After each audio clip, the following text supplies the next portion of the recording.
స్థాయికి వీళ్ళు చేశారని చెప్తూ దాంట్లో ఒక రిపోర్ట్లో ఫిష్ ఆయిల్ ఉందనేది, ఇంకో దాంట్లో బీఫ్ టాలో ఉందనేది, ఇంకో దాంట్లో లాడ్ పంది కొవ్వు ఉందనేది, ఇంకో దాంట్లో గొడ్డు కొవ్వు ఉందనేది.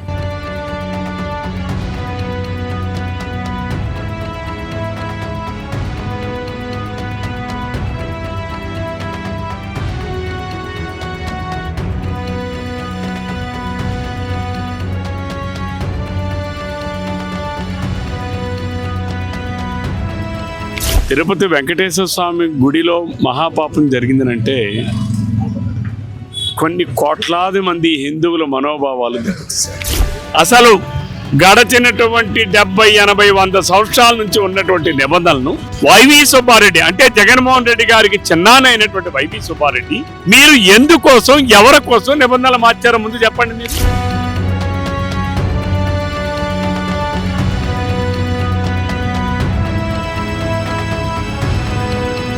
ఈరోజు రోజా జోగి రమేష్ ఏమన్నాడు, ఏమనుకుంటున్నారు? మనం వెంకటేశ్వర స్వామితో పెట్టుకున్నాం, చాలా తప్పు చేశాం, చాలా భయం వేస్తుంది అని చెప్పి మాట్లాడారు. తప్పు చేశాం, దేవుడితో పెట్టుకున్నాం, ఏ సైడ్ నుంచి వెంకటేశ్వర స్వామి ఏం చేస్తాడో అన్న భయం అందరిలో కనిపిస్తుంది. పైకి బింకంగా మాట్లాడటం తప్ప ఏదో తప్పు చేసుకుంటూ పోతున్నారు. జనాల్లో బాగా కవర్ చేసేసింది, నేషనల్ న్యూస్ అయిపోయింది, పార్లమెంట్ లో జనాల్లో బాగా అర్థమైంది. భగవంతుడు చేయాల్సినటువంటి విధించాల్సినటువంటి శిక్షని తప్పనిసరిగా కలియుగ వెంకటేశ్వర స్వామి మీకు విధిస్తాడు. మీరెవరు తొందరపడాల్సిన పని. ఏదైతే తిరుపతి లడ్డు విషయంలో కల్తీ జరిగిందని దేశవ్యాప్తంగా చర్చ జరుగుతుందో ఈ నేపథ్యంలో ఈ విషయంలో రకరకాల భిన్న అభిప్రాయాలు అయితే వినబడుతున్నాయి. అయితే ఇది ఒక ధార్మికత విషయం అయినప్పటికీ కూడా దీని చుట్టూ కూడా రాజకీయ రుగ్గులు కూడా అనుకుందని చెప్పుకోవచ్చు. ఇదే నేపథ్యంలో దీనికి సంబంధించి ధార్మికతంగా మేము బాధ్యత వహిస్తున్నాం అని చెప్పి శ్రీకాకుళం జిల్లా ఆంధ్రప్రదేశ్ జనసేన ఇన్ఛార్జ్ అయిన పేడాడ రామ్మోహన్ ఒక అడుగు ముందుకు వేసి ధార్మికతలో భాగంగా పిచ్చాతాప దీక్షను అయితే చేపడుతున్నారు. దీనికి మద్దతు తెలియజేస్తూ ఆంధ్రప్రదేశ్ నియోజకవర్గ ఎమ్మెల్యే కూడా రవికుమార్ కూడా రావడం జరిగింది. అసలు ఓవరాల్ గా ఈ లడ్డు విషయాన్ని ఏ విధంగా చూడాలి అంటారు, అదేవిధంగా రాష్ట్రంలో జరుగుతున్నటువంటి రకరకాలైనటువంటి రాజకీయ పరిణామాలన్నీ కూడా లడ్డు వ్యవహారం చుట్టూనే తిరుగుతున్నాయి. మరి వీటన్నిటి మీద కూడా ఒక స్పష్టత తెలుసుకునే ప్రయత్నం చేద్దాం. సార్ చెప్పండి, తిరుపతి లడ్డుకు సంబంధించిన అంశం చాలా సున్నితమైనది, అదేవిధంగా చాలా మంది భక్తుల యొక్క మనోభావాలతో ముడిపడి ఉన్న విషయం అయినప్పటికీ కూడా ఇది ఆధ్యాత్మికంగా ఉండేటటువంటి అంశం అయినప్పటికీ దీని చుట్టూ కూడా రాజకీయ రంగం ఎక్కువగా ఉందని చెప్పుకోవచ్చు. రాజకీయాల చుట్టూనే అంశాలన్నీ తిరుగుతున్నటువంటి సో అసలు దీనికి సంబంధించి ఇప్పుడు ఆయన ధార్మికంగా ముందుకు వచ్చి పశ్చాత్తాప దీక్షను కూడా చేపడుతున్నారు. దీన్ని ఎలా చూడాలంటారు ప్రజలు? క్యూటీవీ వారికి ప్రేక్షకులకు నమస్కారం అండి. ఈరోజు తిరుపతి వెంకటేశ్వర స్వామి చరిత్రలో జరగరానటువంటి అపచారం, మహాపాపం జరిగింది. తిరుపతి వెంకటేశ్వర స్వామి గుడిలో మహాపాపం జరిగిందనంటే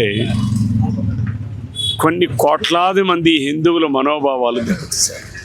కొన్ని కోట్లాది మంది హిందువుల విశ్వాసాలను దెబ్బతీశారు. హిందువుల మనోభావాలు అంటే అదేదో ప్రసాదం అంటే అదేదో స్వీట్ లడ్డు కాదండి. అది తిరుపతి వెంకటేశ్వర స్వామి సన్నిధిలో దొరికేది అది స్వీట్ కాదు, అది ప్రసాదం. ప్రసాదానికి స్వీట్కు తేడా తెలియనటువంటి జగన్మోహన్ రెడ్డి లాంటి అపవిత్రుడు హిందువుల మనోభావాలను దెబ్బతీయాలనేటటువంటి ఒక కుట్రతో పరిపాలన సాగించినటువంటి జగన్మోహన్ రెడ్డి హిందువుల ఆత్మవిశ్వాసాలని దెబ్బతీయాలనేటటువంటి కుట్రతో ఆ రోజు ఎన్నో దేవాలయాలను కూడా అపవిత్రం చేసినటువంటి వ్యక్తి. ఆ వ్యక్తి ఈరోజు ప్రతి ఒక్క హిందువు కూడా చాలా బాధపడతా ఉన్నాడు. ఈరోజు వెంకటేశ్వర స్వామి గారి ప్రసాదం అంటే వెంకటేశ్వర స్వామిని దర్శించుకొని వచ్చిన తర్వాత ఆ ప్రసాదం ఇస్తే ఆ ప్రసాదాన్ని అక్కడ ఎవరు తీసుకోరండి. దానిని భద్రంగా ఇంటికి తీసుకొచ్చి ఇంటిలో ఉన్నటువంటి పూజా మందిరంలో పెట్టి దానిని పూజ చేసిన తర్వాత కుటుంబ సభ్యులే కాకుండా వారి బంధువులు, వారి మిత్రులు, హితులు, సన్నిహితులు అందరికీ కూడా ఆ ప్రసాదాన్ని పంచిపెట్టి కళ్ళకు అద్దుకొని తినేటటువంటి అంత పవిత్రమైనటువంటి ప్రసాదాన్ని, లడ్డూ ప్రసాదాన్ని ఈరోజు వాళ్ళు అపవిత్రం చేశారనంటే మరి ఎంత హిందువుల తాలూకా మనోభావాలు దెబ్బతింటున్నాయో ఆలోచించండి. కల్తీ నెయ్యిలో యానిమల్ ఫ్యాట్ కూడా ఉంది అని చెప్పి ఎన్డీడీఆర్బీ నివేదిక తర్వాత కల్తీ నెయ్యిలో FSSAI రిపోర్టు 2022లోనే ఇది కల్తీ నెయ్యి అని చెప్పి స్పష్టమైనటువంటి నివేదికలు ఇచ్చిన తర్వాత జగన్మోహన్ రెడ్డి ప్రభుత్వం ఎందుకు చర్యలు తీసుకోలేదు? అసలు గడచినటువంటి 70, 80, 100 సంవత్సరాల నుంచి ఉన్నటువంటి నిబంధనలను వైవి సుబ్బారెడ్డి అంటే జగన్మోహన్ రెడ్డి గారికి చిన్నానైనటువంటి YV Subbareddy TTD board chairman అయిన తర్వాత పాలక వర్గంలో మీరు ఎందుకోసం ఎవరి కోసం నిబంధనలు మార్చారో ముందు చెప్పండి. మీరు ఏదైనా ఒక నిబంధనలు మార్చాలంటే, ప్రభుత్వాలైనా చట్టాలను మార్చాలంటే ఒక అధ్యయనం జరుగుతుంది. అధ్యయనం జరిగిన తర్వాత దానికి ఒక కమిటీని వేయడమో లేకపోతే ఒక అధ్యయనం చేయడమో చేసిన తర్వాత అధ్యయనం పైన వచ్చినటువంటి నివేదికలో ఉన్నటువంటి రిపోర్ట్స్ని బట్టి కొన్ని మార్పులు చేర్పులు చేస్తాం. కానీ వైవి సుబ్బారెడ్డి గారు చైర్మన్గా ఉన్నప్పుడు నెయ్యిని సేకరించే విధానంలో ఉన్నటువంటి నిబంధనల్ని ఎందుకు మార్చారు, ఎవరి కోసం మార్చారు, ఎవరికి మీరు ఏ లంచాల కోసం మార్చారు నేను చెప్పాలని డిమాండ్ చేస్తున్నాను. ఎందుకంటే మీరు 2020లో నిబంధనలు మార్చారు. ఎన్ని నిబంధనలు మార్చారు? సేకరణలో ఉండేటటువంటి అన్ని నిబంధనలు మార్చారు. అంటే ఒక కంపెనీకి ఆర్డర్ ఇవ్వాలంటే ఆ కంపెనీ టర్న్ ఓవర్ 250 కోట్లు ఉండాలి. దానిని మార్చి 250 కోట్లు అక్కల 150 కోట్లు చాలన్నారు. ఒక కంపెనీకి నెయ్యికి ఆర్డర్ ఇవ్వాలంటే 4 లక్షల లీటర్లు పాలు సేకరణ చేసే సమర్థత ఉన్న కంపెనీకి ఇవ్వాలి. అక్కర్లేదు, 1,00,000 ఉంటే చాలని చెప్పించారు, మార్చారు. అలాగే ఇంకొక 5-6 నిబంధనలు మార్చారు. ఎందుకోసం మార్చారు? మీరు నిబంధనలు మార్చి కేవలం మీ కమిషన్ల కోసం, కమిషన్ల కక్కుర్తి కోసం మా హిందువుల మనోభావాలను దెబ్బతీస్తారా? మా కలియుగ వెంకటేశ్వర స్వామి ప్రసాదాన్ని అపవిత్రం చేస్తారా? మా హిందువుల తాలూకా మత విశ్వాసాలను దెబ్బతీస్తారా? ఎవరిచ్చారు మీకు అధికారం? నువ్వు అన్యమతస్తుడివి. నీ వైవి సుబ్బారెడ్డి భార్య బైబిల్ పట్టుకొని తిరుగుతుంది. వైవి సుబ్బారెడ్డి నేను హిందువుని అంటాడు. కరుణాకర్ రెడ్డి తన బిడ్డలకు పెళ్లి చేసి క్రిస్టియన్ మతాచారం ప్రకారం పెళ్లిళ్ళు చేశాడు. మేము దాన్ని తప్పుపట్టడంలా. ఆయనకి నచ్చిన మతంలో ఆయన బిడ్డలు ఉండొచ్చు, ఆయన ఉండొచ్చు. కానీ మీరు మళ్ళీ హిందువులు ముసుగేసుకొని బొట్లు పెట్టుకొని మీరు వచ్చి మా హిందువుల తాలూకా మనోభావాల్ని, మా హిందువుల తాలూకా పవిత్రమైనటువంటి స్థానాల్ని, పవిత్రమైనటువంటి మా వెంకటేశ్వర స్వామి ఆలయ పవిత్రతను దెబ్బతీశారు. ఎవరిచ్చారు మీరు? మా అవతల క్రిస్టియన్ ఆచారం తీసుకున్నటువంటి వారిని మోసం చేసి, యువతలు హిందువుల మనోభావాలతో ఉన్నటువంటి హిందువుల్ని మోసం చేసి మీరు ఏం సాధిస్తారు? కేవలం అవినీతి కోసం, కాసుల కక్కుర్త కోసం, కాసుల సంపాదన కోసం మీరు ఎంత బరిదెగిస్తారా? దానికి జగన్మోహన్ రెడ్డి ఒత్తాస పలుకుతున్నాడే. వాళ్ళెవరు ఎటువంటి పాపాలు చేయలేదు, తప్పులు చేయలేదని మాట్లాడుతున్నాడే. అయితే నేను జగన్మోహన్ రెడ్డికి అడుగుతున్నాను, వాళ్ళు చేయకపోతే నువ్వు చేయించావా? నువ్వే చేశావా? ఎవరు చేశారు? ఇది సిట్ నివేదికలో క్లీన్ చిట్ ఇచ్చిందని మాట్లాడతాడు. ఎవరికి? నీకు నువ్వు చెప్పేసుకుంటే క్లీన్ చిట్ అయిపోతుందా? నీ సాక్షి పేపర్లో రాయించుకుంటే క్లీన్ చిట్ అయిపోతుందా? లేదు నీ సోషల్ మీడియాలో డబ్బులు ఇచ్చి మేపుతున్న నీ సోషల్ మీడియాలో మాకు క్లీన్ చిట్ వచ్చింది, క్లీన్ చిట్ వచ్చిందని సోషల్ మీడియాలో మీరు గ్రూపులో రన్ చేస్తే క్లీన్ చిట్ వచ్చిందా? నివేదిక కోర్టుకి ఇచ్చారు. Tomorrow court will decide. కానీ భగవంతుడు అనేవాడు జగన్మోహన్ రెడ్డికి, వైసీపీ నాయకులకి, జగన్మోహన్ రెడ్డి ఈ పాపంలో మద్దతు తెలుపుతున్న వైసీపీ కార్యకర్తకు కూడా నేను హెచ్చరిస్తున్నా, హితవు పలుకుతున్నా, దేవుడితో ఆటలాడకండి. కలియుగ దేవుడు ప్రత్యక్ష దైవమైనటువంటి వెంకటేశ్వర స్వామితో పరాచకాలు ఆడకండి. దేవుడితో ఆటలాడొద్దు. దేవుడితో ఆటలాడినటువంటి ఎంతో మంది కాలగర్భంలో కలిసిపోయారు. మీకు కూడా అదే గతి పడుతుంది. భగవంతుడు చేయాల్సినటువంటి, విధించాల్సినటువంటి శిక్షని తప్పనిసరిగా కలియుగ వెంకటేశ్వర స్వామి మీకు విధిస్తాడు. మీరెవరు తొందరపడాల్సిన పనిలా. సార్, ఇదే నేపథ్యంలో ఒకవైపు చూసుకుంటే రోజా గారు, అదేవిధంగా జోగి రమేష్ మాట్లాడుకుంటున్నటువంటి వీడియో కూడా ప్రస్తుతం ఇంటర్నెట్లో వైరల్ అవుతున్నటువంటి పరిస్థితి కనిపిస్తుంది. అసలు ఈ వీడియోని ఎలా చూడాలి అంటారు? ప్రజలు ఏం అర్థం చేసుకోవాలంటారు? అంటే ప్రజల కన్నా ముందు ఆ వైసీపీలో ఉన్న సైకోలు అందరూ, గ్రామ స్థాయి నుంచి రాష్ట్ర స్థాయి వరకు ఉన్న అందరూ సైకోలు అర్థం చేసుకోవాలి. ఈరోజు రోజా జోగి రమేష్ ఏమన్నాడు? ఏమనుకుంటున్నారు? మనం వెంకటేశ్వర స్వామితో పెట్టుకున్నాం, చాలా తప్పు చేశాం, చాలా భయమేస్తుంది అని చెప్పి మాట్లాడారు. వైసీపీ సైకోల్లారా, మీ అందరికీ ఇదే హెచ్చరిక. మీ అంతర్గత సంభాషణలు, మీ అంతర్మదనంతో ఈరోజు అరే మనం జగన్మోహన్ రెడ్డి మెప్పు కోసం, జగన్మోహన్ రెడ్డి వికృత ఆనందం కోసం, జగన్మోహన్ రెడ్డి వికృతమైన మనస్తత్వాన్ని సంతృప్తి చేయడం కోసం మనం ఏదో మాట్లాడుతున్నామని మీరు మాట్లాడారే. కానీ మీరు చేసినటువంటి అపచారానికి మీ మనసుల్లో ఎంత భయపడుతున్నారో అర్థమవుతుంది కదా. ఎప్పటికైనా మీరు మారండి. మీ నాయకుడికి మీరు డిమాండ్ చేయండి.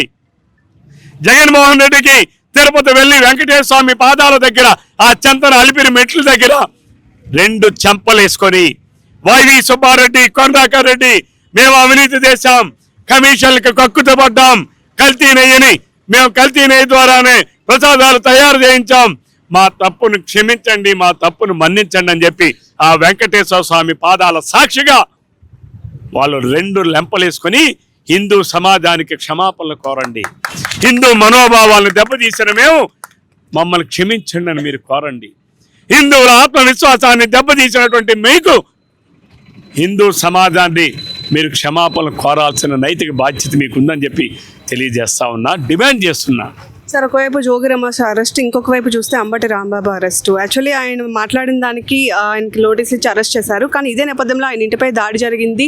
సో ఆయన ప్రెస్ మీట్ పెట్టి క్షమాపణ చెప్పినప్పటికీ కూడా కావాలనే అవకాశం దొరికింది కాబట్టి ఇప్పుడు కూటమి ప్రభుత్వం ఈ చర్యలన్నీ చేస్తున్నాయని చెప్పి వైసీపీ శ్రేణులందరూ పెద్ద ఎత్తున మండిపడుతున్న పరిస్థితి కనిపిస్తుంది. సో దీని మీద ఏం చెప్తారు? నేను అడుగుతున్నా జగన్మోహన్ రెడ్డికి, లేదు అంబటి రాంబాబు కుటుంబ సభ్యులకి, అంబటి రాంబాబు మాట్లాడినటువంటి తీరును మీరు సమర్థిస్తున్నారా, వ్యతిరేకిస్తున్నారా? ముందే చెప్పనండి. నేను డిమాండ్ చేస్తున్నా, చెప్పమనండి. వైసీపీలో ఉన్న సైకోలు అందరికీ అడుగుతున్నా, మీరు చెప్పండి. మీరు ముందు దాన్ని సమర్థిస్తున్నారా? సమర్థిస్తున్నామని ధైర్యంగా చెప్పండి. ఏం మీకు దమ్ము లేదా? మీకు నిజాయితీ లేదా? మీలో నీతి లేదా? మీరు సమర్థిస్తున్నామని చెప్పండి. సమర్థించకపోతే మా అంబటి రాంబాబు తప్పు మాట్లాడాడని ముందు క్షమాపణ కోరండి. అంబటి రాంబాబుతో బహిరంగ క్షమాపణ కోరమనండి. చంద్రబాబు నాయుడు గారికి క్షమాపణ కోరమనండి. ఆయన వెళ్ళి రెచ్చగొట్టాడా తెలుగుదేశం పార్టీ శ్రేణుల్ని? లేదు తెలుగుదేశం పార్టీ శ్రేణులు ఆయన దగ్గరికి వెళ్ళి రెచ్చగొట్టారా? ఎవరు రెచ్చగొట్టారండి? ఎవరు రెచ్చగొట్టారు? ఇప్పుడు ఈరోజు ఇక్కడ జనసేన ఆధ్వర్యంలో, రామ్మోహన్ గారి ఆధ్వర్యంలో ఒక నియోజకవర్గ ప్రతినిధిగా ఆయన ఎంతో శాంతియుతంగా ఈరోజు ఇక్కడ ఒక కార్యక్రమాన్ని, ఒకరోజు నిరాహార దీక్ష కార్యక్రమాన్ని చేస్తున్నారు. ఇక్కడికి వచ్చి వైసీపీ శ్రేణులు రెచ్చగొడితే తప్పు వీళ్ళదా లేదు వైసీపీ వాళ్ళదా? ఎవరిది తప్పు? అంబటిది తప్ప? అక్కడ ఉన్న తెలుగుదేశం పార్టీ శ్రేణులు తప్ప? అతను అంబటి రాంబాబు అక్కడికి ఎందుకు వెళ్ళాడు? దేనికోసం వెళ్ళాడు? మీరు చేసింది మహాపాపం అని ఫ్లెక్సీ పెడితే నేరమా? అదేమైనా చట్టానికి వ్యతిరేకమా? చట్ట ప్రకారం వేసినటువంటి సిట్ ఇచ్చినటువంటి నివేదిక ప్రకారమే కదా ఈరోజు ప్రజల్లో మహాపాపం చేశారని ఈరోజు ప్రజలందరూ అంటున్నారే. అయితే ప్రజలందరూ ఇంటికి వెళ్ళి బెదిరిస్తారా? వైసీపీ సైకోలు, జగన్మోహన్ రెడ్డి, అంబటి రాంబాబు లాంటి ఆంబోతులు మీరు ప్రజలను బెదిరిస్తారా? అదిరిస్తారా? హిందువుల మనోభావాలు దెబ్బతిన్న ప్రతి ఒక్కరు కూడా ఇది మహాపాపం అని చెప్పి అంటున్నారే. అయితే అందరు వెళ్ళి బెదిరిస్తారా? అదే మీ నైజమా? అదే మీ పార్టీ విధానమా? ముందు జగన్మోహన్ రెడ్డి వాటికి సమాధానం చెప్పాలి. సార్, ఆయన్ని అంబటి రాంబాబుని బెదిరించడమే కాదు, వాళ్ళ ఇంట్లో ఉన్న మహిళలపై కూడా టీడీపీ శ్రేణులు దాడి చేశారని చెప్పి అంబటి రాంబాబు కూతురు స్వయంగా ప్రెస్ మీట్ పెట్టి కూడా చెప్తున్నటువంటి పరిస్థితి. ఏమ్మా, నేను ఆ పాపని ఒక మహిళగా నేను గౌరవిస్తాను, కుటుంబ సభ్యులందరినీ నేను గౌరవిస్తాను. కానీ జగన్మోహన్ రెడ్డి మాట్లాడమన్నాడని చెప్పి ఆంబోతు లాంటి మీ నాయన మాట్లాడినటువంటి మాటలు నువ్వు ఖండించకుండా ఎప్పుడైతే మాట్లాడావో నీ మీద కూడా సమాజంలో గౌరవం తగ్గుతుంది. నేను అడుగుతా ఉన్నా, దాడి జరిగేటప్పుడు మీరు ఇంట్లోనే ఉంటే అప్పుడెందుకు మాట్లాడాలి కదా? మాట్లాడాలా లేదా? మీడియా అంతా కూడా అక్కడే కదా ఉంది, మరి ఎందుకు మాట్లాడాలా? 2 రోజులు 3 రోజులు పోయాక తీరిగ్గా మాట్లాడారు అంటే స్క్రిప్ట్ ఎవరో రాసిస్తే చదవడమా? అంబటి రాంబాబు కాపు నాయకుడా? నేను అడుగుతా ఉన్నాను ఆ బిడ్డని, నాకు కూడా బిడ్డ లాంటిదాయే. నేను అడుగుతా ఉన్నాను ఆ బిడ్డని.